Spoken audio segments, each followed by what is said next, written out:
हम सिंगर सोना मिश्रा आप सबके आल्हा के माध्यम से माँ दुर्गा की उत्पत्ति एवं इतिहास बताओ जातनी। आप लोग सुनी जा और अपन प्यार आशीर्वाद दी जा।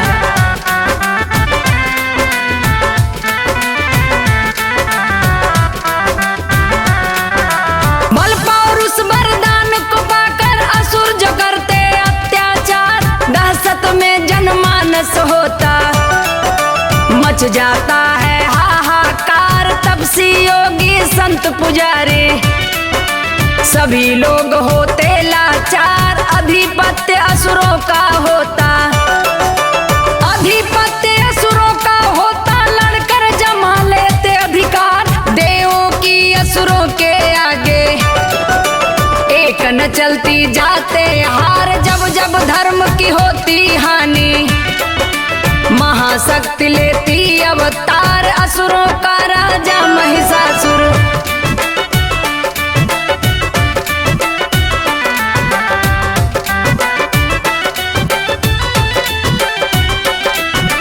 असुरों का राजा महिषासुर, असुर रंभ का पुत्र गवार। वर शक्ति ब्रह्मा से पाकर किया नीच जब अत्याचार। तीनों लोक में मची खलबली, तीनों लोक में मची खलबली। देव गए ब्रह्मलोक विचार, देवों से ब्रह्मा बतलाए नारी से होगा संहार। सभी देव तब अपनी अपनी शक्ति का करके संचार। तेज पुंज सब किए इकट्ठा, प्रकाश में हो गया आकार। प्रकट हुआ उस तेज पुंज से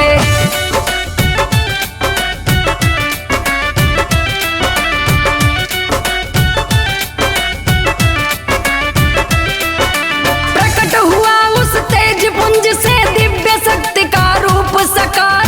आदि शक्ति तेजोमयी माता शेर के ऊपर रही सवार। नख से सिख तक शोभा भारी, नख से सिख तक शोभा भारी। देवों के दिल खुशी अपार, अलग अलग देवों के द्वारा हुआ था अंगों का विस्तार। विष्णु जी दिए चक्र सुदर्शन, त्रिशूल दे दिए शिव त्रिपुरार। धनुष बाण दिए प्रभु राम जी, अग्निदेव तरकस दमदार। कोई भाला कोई खंजर,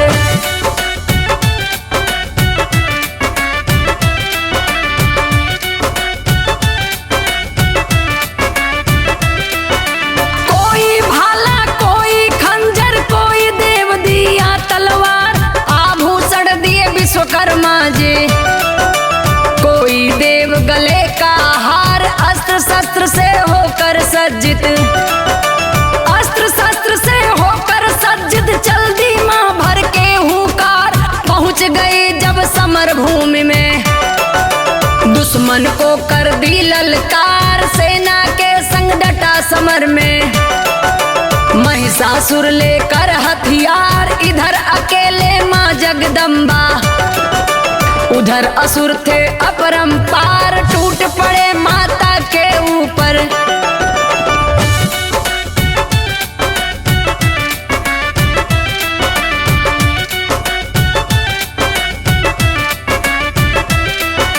टूट पड़े माता के ऊपर लेकर अपनी दिव्य कटार। एक तरफ से माँ जगदम्बा सभी का करने लगी संहार। 9 दिन लड़े असुर उत्पाती, 9 दिन लड़े असुर उत्पाती। माँ ने सबको किया लाचार, नष्ट हो गई सारी सेना।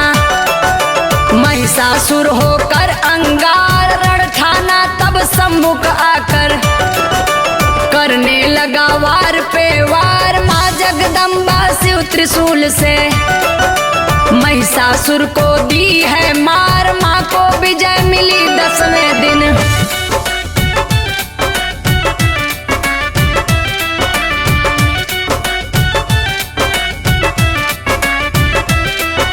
माँ को विजय मिली 10वें दिन। तीनों लोक में जय जयकार, देवतागण सब किए स्तुति। भक्त जनों में खुशी अपार, तब से पूजा पर्व शुरू है।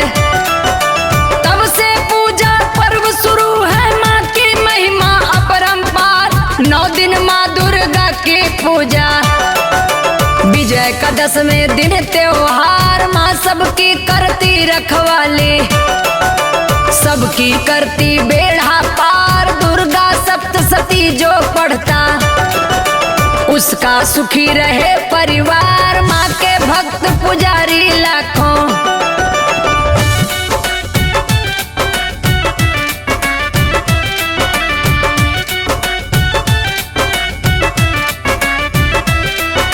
माँ के भक्त पुजारी लाखों। माँ का दिन है मंगलवार, दर्शन करते दास वियोगी। दुर्गा कुंड माँ के दरबार, प्रकाश यादव सोना मिश्रा शीश झुकावे बारंबार। प्रकाश यादव सोना मिश्रा शीश झुकावे बारंबार। प्रकाश यादव सोना मिश्रा।